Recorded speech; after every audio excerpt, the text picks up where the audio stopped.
नमस्कार, हेडलाइंस बिहार देख रहे हैं आप। मैं हूं आपके साथ प्रियांक सौरभ। हमारे साथ बात करने के लिए हैं जनतांत्रिक विकास पार्टी के राष्ट्रीय अध्यक्ष अनिल कुमार। तमाम तरह के आरोप इन दिनों पक्ष विपक्ष पे लगा रहा है, विपक्ष पक्ष पे लगा रहा है। सबसे अहम मुद्दा इन दिनों दलित मुद्दा हो गया है। सब कोई दलित माध्यम से दलित मामले को लेकर सरकार को कोस रहे हैं, सरकार के लोग विपक्ष को कोस रहे हैं। इस मामले को लेकर आप क्या कहेंगे?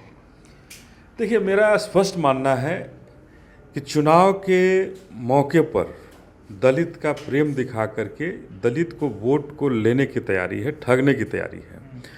न पक्ष को कभी मौका रहा दलितों के सुविधा के, दलितों की व्यवस्था का ख्याल करने का, उन्हें कोई सुविधा मुहैया कराने का, और विपक्ष भी दलितों के साथ कभी खड़ा नहीं हो पाया है। तमाम ऐसे उदाहरण हैं जहां दलित विरोधी हुआ, दलित के प्रेम उजागर हो गया कि दलित विरोधी सरकार है। और विशेषकर नीतीश कुमार जी की जो सरकार है, ये हमेशा से दलित विरोधी सरकार रही है, दलितों के ऊपर अत्याचार करने वाली सरकार रही है। आपको याद होगा कि जितने भी दलितों के साथ ये हुआ, हत्याएं हुई, बहुत बड़ी बड़ी हत्याएं हुई, नरसंहार जो हुआ था, नीतीश कुमार के राज में सबको आज़ाद कर दिया गया कि कोई दोषी नहीं है। तो सवाल मेरा खड़ा होता है कि अगर आप दलित प्रेमी थे, उन जो नरसंहारों का जो फैसला पटना हाईकोर्ट ने अगर किसी ने माननीय न्यायालय ने अगर दिया, तो उसके ऊपर आप क्यों नहीं उनको लेकर के गए? और कैसे आपके पुलिस के रहते, अगर दलितों के इतने आप शुभचिंतक रहे हैं, तो कैसे आपके रहते सारे लोग बाहर हो गए? कोई दोषी नहीं है साहब, ये कैसा नरसंहार है? तो ये दलित विरोधी सरकार है। इन्होंने बहुत बड़ी बड़ी घोषणाएं की, लेकिन किसी भी घोषणाओं का कार्य धरती पर, धरातल पर नहीं उतारा गया। हर घटनाएं हुई। 3 डिसमिल ज़मीन देने की इन्होंने दलितों की बात की, दलित से महादलित बनाया गया। 3 डिसमिल ज़मीन देने की बात हुई। पूरे बिहार में दलितों को घूम लीजिए, कहीं वो 3 डिसमिल ज़मीन नहीं मिले। स्कॉलरशिप देने की बात हुई।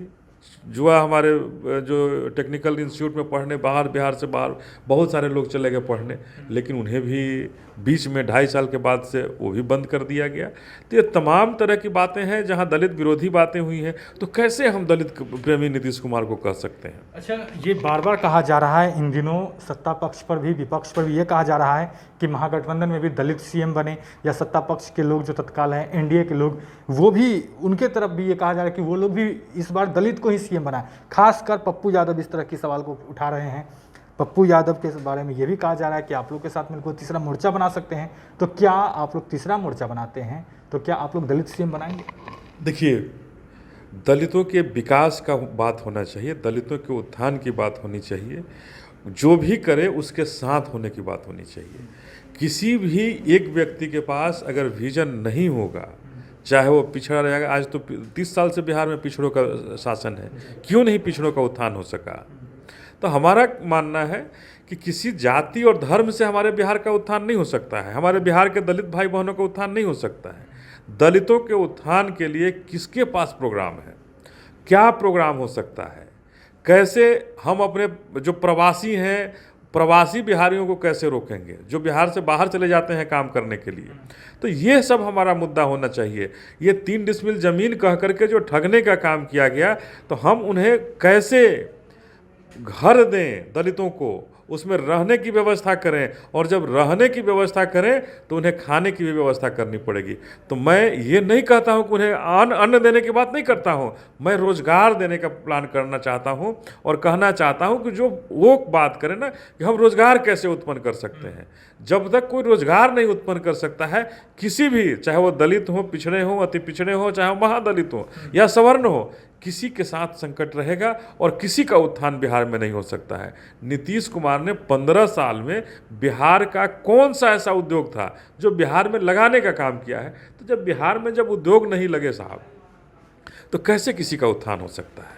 आपने आज प्रेस कॉन्फ्रेंस में यह ऐलान कर दिया है, नीतीश कुमार को चेतावनी दे दी है कि वो बीपीएससी मामले को लेकर अगर जल्द उस पर कोई फैसला नहीं हुआ तो वो नीतीश कुमार का आप घेराव करेंगे। क्या सिर्फ इसी मामले पर आएंगे या युवाओं के तमाम मामले हैं, बेरोजगारी एक बहुत बड़ा मामला है, इन सब मामलों को लेकर भी सरकार को घेरेंगे?